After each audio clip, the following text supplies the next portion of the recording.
Today we're celebrating episode 100 of the Retirement Show, and I feel very blessed to help a lot of people as they go into retirement, as well as those navigating that are in retirement. And today I want to share 10 lessons from retirees to hopefully help you build wealth, retire with confidence, enjoy your retirement, or reduce stress in retirement, whether you're in your 30s, your 40s, your 50s, your 60s, or you're already retired. I think you're going to find a lot of value and benefit in today's show.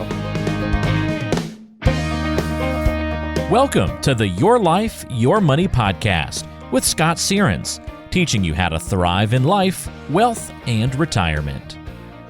Welcome to the Retirement Show, all about your life, your money, and your taxes. I'm your host, Scott Searens, and my goal is to help you thrive in life, wealth, and retirement. Well, thanks for joining us today. A very special episode. Today is episode 100. And I want to just tell you thank you for listening, and also thanks for all of your positive feedback and comments that you've sent our way along the way from episode 0 to 100 here. So I thought what we would do to celebrate episode 100, as I've met with a lot of people, a lot of retirees. At first I was thinking, hey, we could do 100 lessons from retirees, but that could take a while. So I thought, how about this? We'll just keep it simple today. We're going to go with 10 lessons from retirees. That's right, 10 lessons that I feel could help you build wealth, can help you retire with confidence, help you enjoy your retirement, and help you reduce your stress in the whole retirement process. So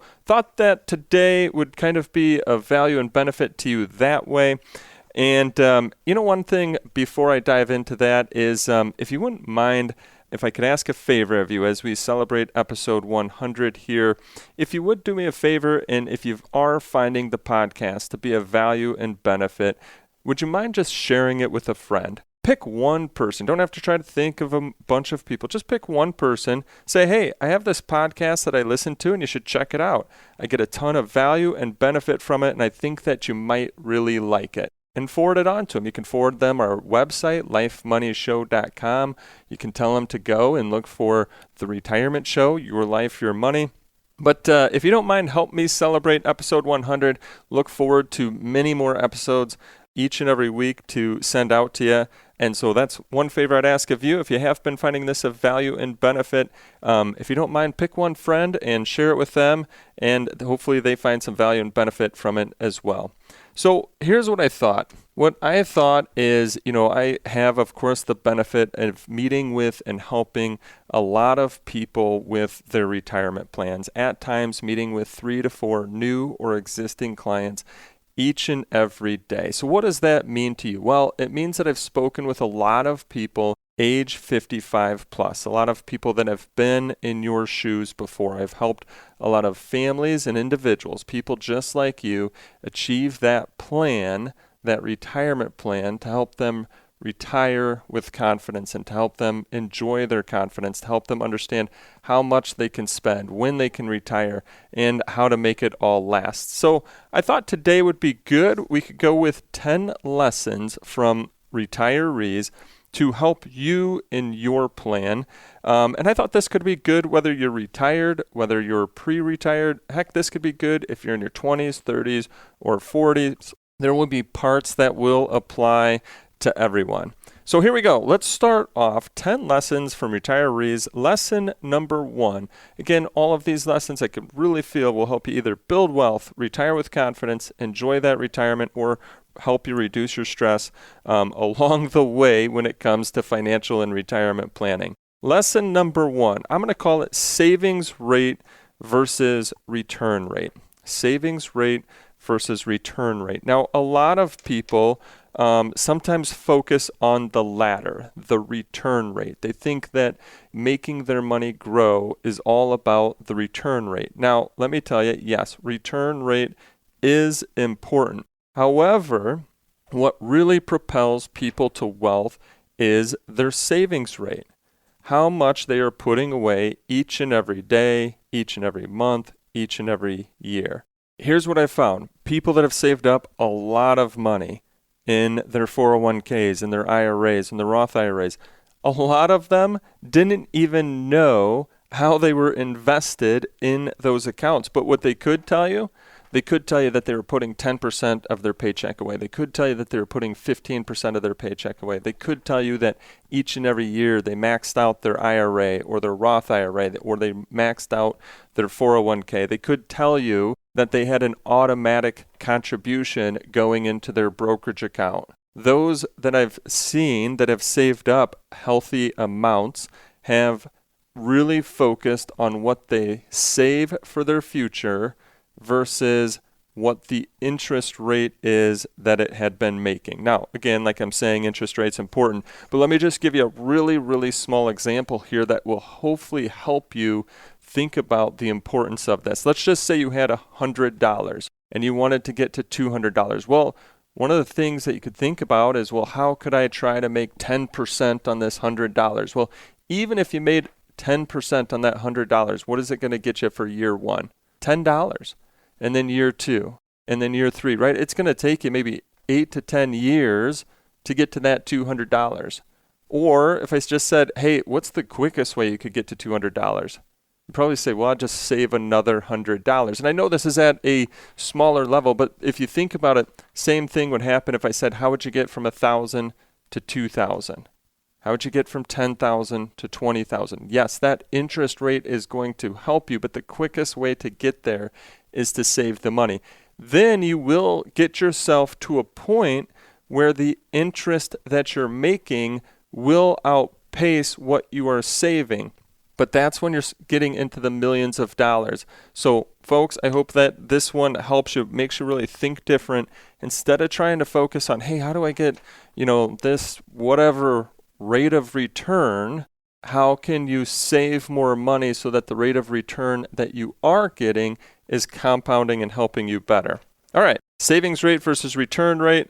I find a lot of times, and I'm just going to close that one out, people come in focused all the time on how do I get the best rate of return, but they're not trying to put away more money. It will take them longer to get to their goal versus if they would just save the money in the first place. Okay, here we go. Number 2, 10 lessons learned from retirees. Being an owner versus a borrower. Owner versus a borrower. What I find for a lot of people that have built wealth, have retired with confidence, retired with less stress. I'm going to stress that. Less stress is that they don't have any debt as they go into retirement. And what's actually helped them build wealth is that they got rid of debt as fast as possible in their younger years. Typically, they don't have credit card debt. They don't have car loans. And if they do have a home loan, it's something that they're looking to have paid off by the time that they retire or shortly after their retirement or in retirement. They're just kind of making those final payments, which are pretty much just are principal only at those points in times. But they take a mindset that they're not going to be paying the banks. They're not going to be paying other people interest because they realize and recognize when they're paying other people interest, that's taking out of their pocket. So instead, they want to be an owner. They want people paying them interest. They want people paying them profits. They want people paying them dividends. That's the focus that they have, being an owner. Now, I get it. You might be thinking, wait a second, I'm not Bill Gates or I'm not Elon Musk and I'm not going to go and own a company. Well, you don't have to go and own a company. That's what investing is all about. When you're investing, you're buying shares of companies that are out there. You're becoming an owner, a part owner in a company. When you buy a stock, when you buy a share of stock in a company, you're becoming a part owner in that company. And as an owner, it's going to pay you profits. Those come out in dividends. If the value of that company goes up, the value of your share goes up because you're an owner in that company. So yes, you could go and own a company. That's one form of being an owner. I own a company. I am an owner in that aspect. But the other way that I'm an owner is I also invest money for my retirement, just as we've talked about here, where then you're buying and owning shares of a company. So being an owner versus being a borrower can really help propel your wealth. All right, let's go into lesson number 3. I'm going to call it tax diversification. And you know what? This is just something that I've recognized helps create the word called flexibility. Having money in different tax account types. Whether you have money in the taxable bucket, which could be your checking, savings, CDs. That also could be a brokerage account. Some people might call it an individual account or joint account. Then you've got your next bucket, which is your tax-deferred bucket. That's your IRAs, 401ks, 403bs. Then your last bucket, the tax-free bucket, that's your Roth type of accounts. But one thing that I've seen is having money in each of these different columns not only can help you from a tax standpoint today, whether you're looking for a tax reduction, could also help you in the future. Maybe you've got tax-free money to be able to withdraw. And then having just money at any point in time that you can take out without penalty. This tax diversification also can help in your future. Let's just say, for instance, you're in retirement. All of your money is in your 401k, and you're going about what you need, taking money out each and every month, but then you say, oh, you know what? I really need to buy, let's make something up. Let's say you need to buy an RV. So, hey, Scott, can I take out another $50,000 to take and buy that RV? Well, because it's in your 401k or your IRA, all of that's considered taxable income. You take out that lump sum, guess what? Depending on where you are, it may or may not, but it potentially could push you up from a tax standpoint into another tax bracket, meaning that now, right, that money is going to get taxed at a higher rate. Versus if you would have had some tax diversification, maybe you could go to your Roth to grab that money. Maybe you go to your brokerage account to grab that money, in which case then you're able to do it at the same taxable income rate you would have been just living your normal lifestyle. So tax diversification, keep that one simple. That one to me brings flexibility. That one to me brings the ability to help you potentially lower your long-term taxes that you'd pay to the IRS, because there's a lot of strategies that you can then utilize when you have tax diversification. Okay, so number 4, and you've probably seen these first 4, could be for those that are pre-retirement, whether you're in your 40s, your 50s, your 60s, you haven't retired yet. These are all things that you can take into account. As we go into 5 through 10, we've got some that are focused on retirement, and we've got a mixture kind of in here with both. But number 4, the lessons of the 10 lessons from retirees, number 4 is automation. Automation. What does that mean? Automating what you are saving. So I talked about number 1, right? Savings rate versus return rate. Now, one of the issues that I see sometimes is people say, I'll wait till the end of the year and I'll see what's left. And then if something's left, I'll save it into my retirement account. I'll save it into my brokerage account. I'll save it into my Roth account. Well, if there's one thing that I hope you take away from this as you walk away, it's this: automate, automate, automate. Not only to your 401k, because I know what you're thinking, wait a second, I already do automate my savings. I automate what goes into my 401k, but automate what goes into your brokerage account. Automate what goes into your IRA, whether you decide to put into your IRA or your Roth IRA. If you're somebody who's saving for college, for a child or a grandchild, automate what goes into that college plan. That way, each and every month, money is going directly from your paycheck or directly from your savings account into those investments or into that college savings plan or into that Roth account. Automate, automate, automate. You're going to get sick of me saying that, but folks, please walk away, take one action from this, and just turn on the automation. You're going to automate your savings. I know, instead of that mindset of, I will decide what to save at the end of the year, you automate that savings. And what I find out is that most people figure out how to live on what's left.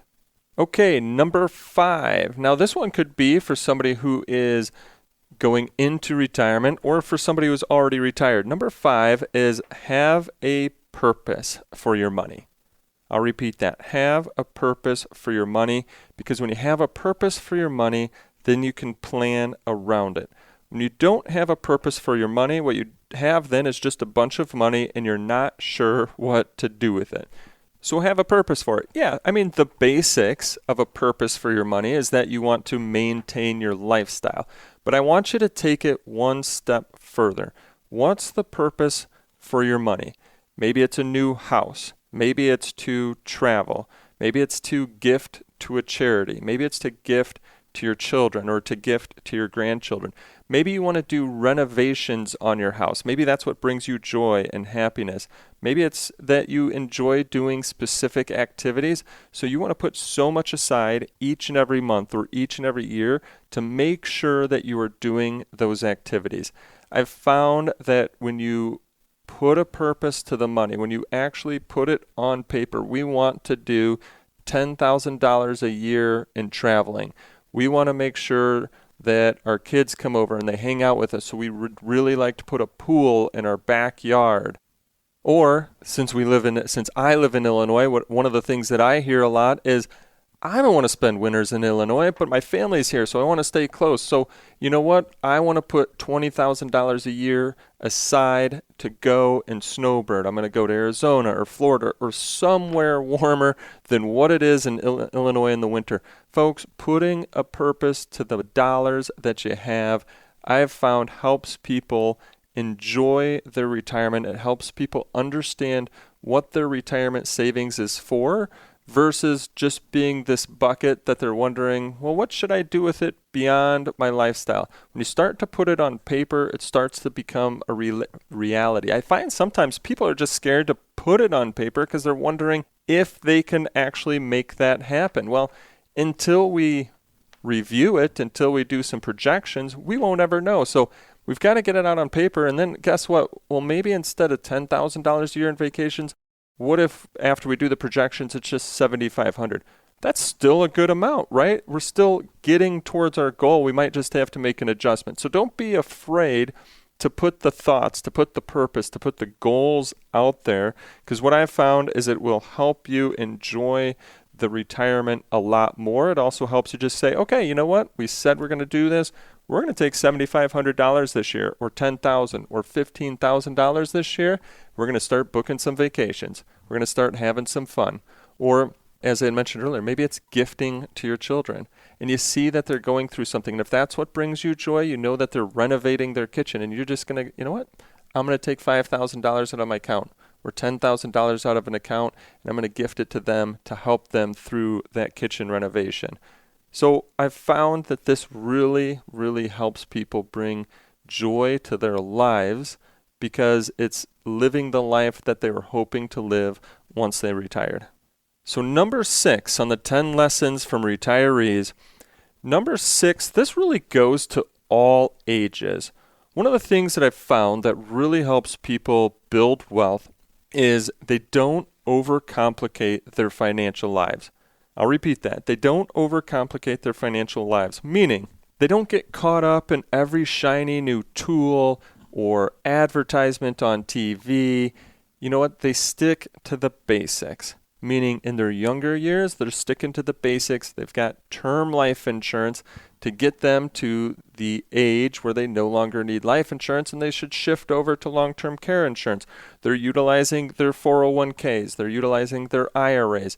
In those 401ks and IRAs, they are using investments that they know and understand. They're not utilizing shiny new tools or investments that are leveraged and all of these other things, hoping to hit, home runs each and every year. They realize that it's a long-term game. And so saving up day after day after day, investing in what they know, utilizing strategies that are I'll call it the common strategies, to get them from the stage of accumulation to the stage of preparing for those last few years right before retirement, and then going into retirement. And again, keeping life simple, keeping your financial life simple in retirement as well, not utilizing overcomplicated instruments, tools, products, etc., utilizing what's known to get you from point A to point B.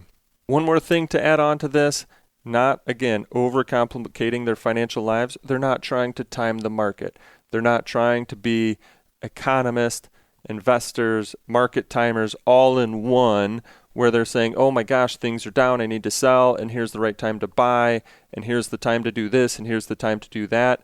I've found that basically leads to them not having as much in their account in the future because they might sell at the wrong time, they're not buying at the right time, and they have less in the future than what they would have if they would have just focused on that long term, focused on their plan, focused on their strategies.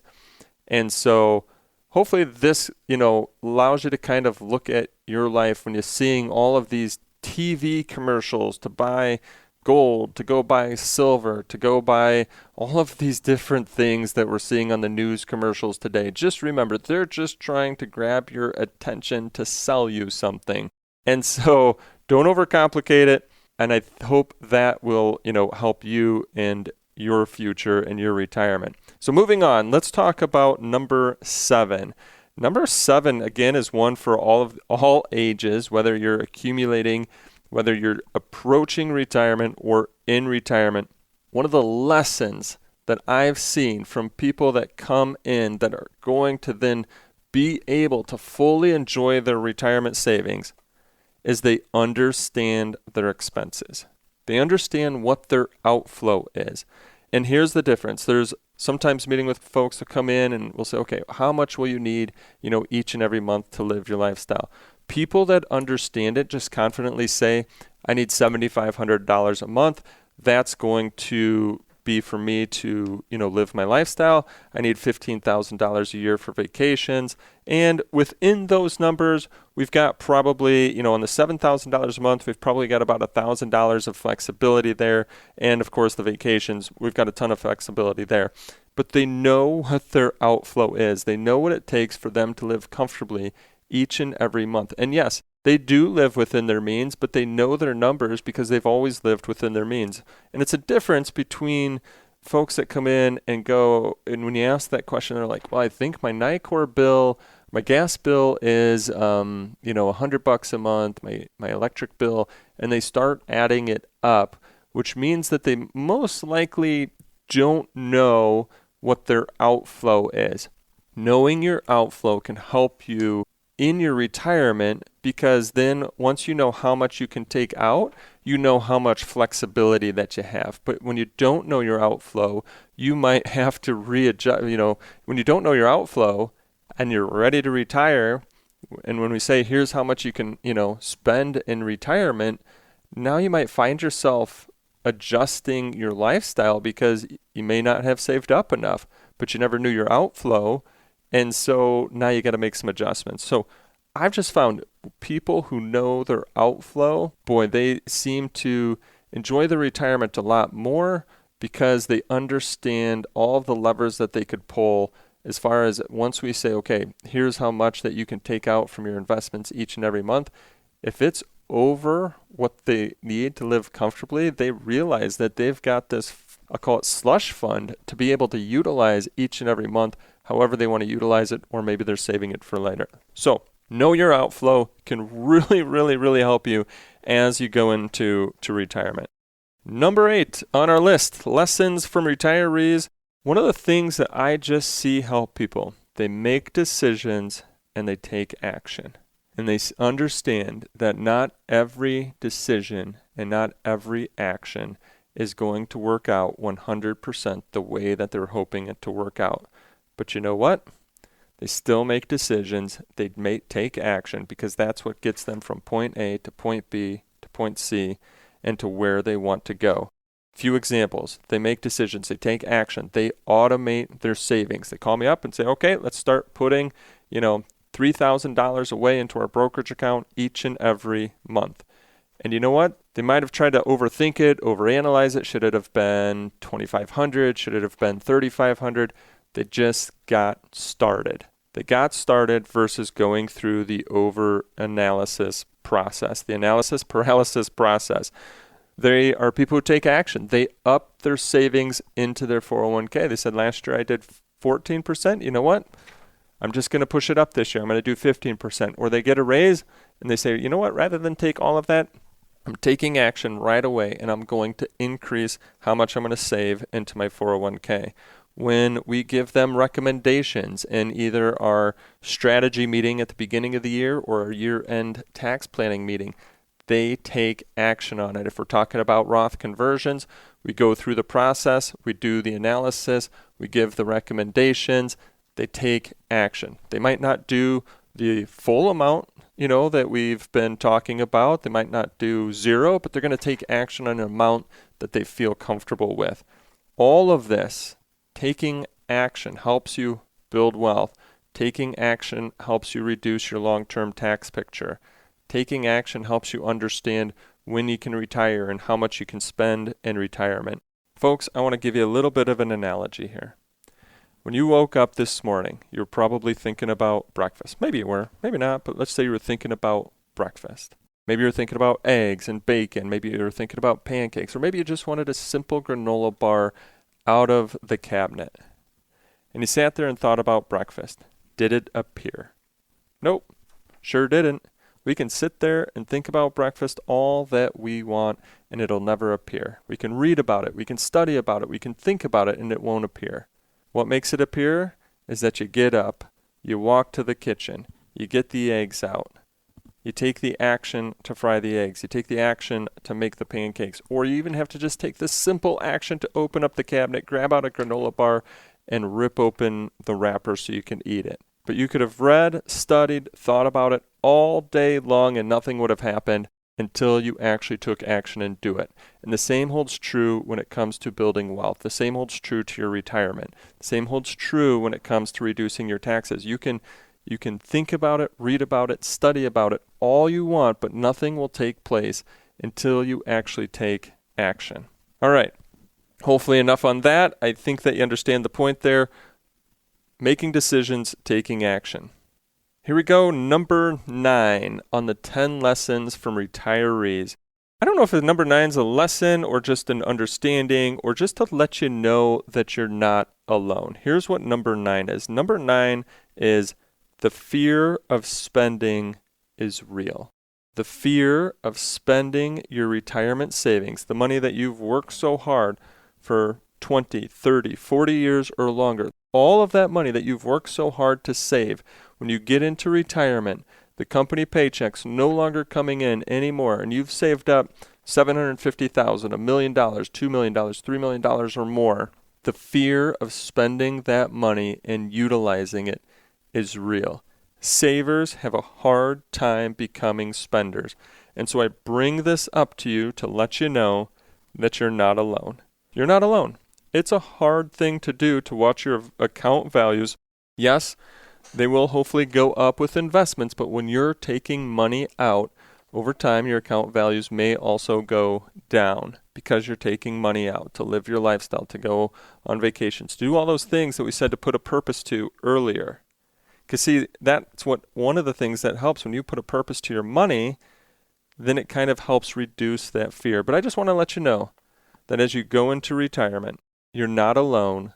If you are a saver, if you've always been a saver, the fear of spending your money is real, which makes it even more important to have a plan in place, to understand how much you can spend and how to make the money last and where you might need to make adjustments. We call it our income guardrail plan. But folks, I just wanted to let you know you're not alone. But this makes it even more important to have a plan in place, because if you don't, that fear will overcome you, and then guess what? You'll never spend and enjoy what you've worked so hard to save for this time of your life. So hopefully you just understand, yes, this is normal, but again, don't let it overcome you. Instead, put a plan in place so you can go out and enjoy it and just know where you need to make adjustments so that way you don't run out. All right, let's wrap up with number 10. Number 10 on the 10 lessons from retirees. If they're not able to do it on their own, they get help. Give you a few quick analogies and examples here, folks. I'm going to redo the roof on my house, do some of the siding on my house. I have no idea how to do these things. Now, I could watch a bunch of YouTube videos. I could read a ton of books. And I could kind of figure out how to do it, but I probably wouldn't be the best at doing it because that's not what I focus on each and every day of my life. So instead, we go out and we find and hire a contractor that specializes in replacing the roof. I find a contractor that specializes in doing the siding on the house. Another example here is right now my fiance and I are, looking to book our honeymoon. We could try to find all of the things that are on ourselves, but you know what? We want this trip to be really, really special. So we're going to hire someone that specializes in the destinations that we are headed. So depending on where you're at in life, maybe you're in the accumulation phase. You're trying to grow your wealth so you can retire someday. Maybe you're in the pre-retirement phase or the retirement phase, and you've got questions on your mind. How much can you spend in retirement? When can you retire? How do you spend your money? How do you make that last? How do you reduce your long-term taxes that you're going to pay to the IRS? As I mentioned earlier, you can read all about it. You can research all about it. You can study it. You can find all the books. But in the end, would you maybe still be missing out on something because that's not what you focus on each and every day? And so one of the 10 lessons is I found that when you don't know how to fully do it on your own, maybe you should reach out and get some help, get some support. If you want to do your estate plan, you can try to do it on your own, or you hire an attorney.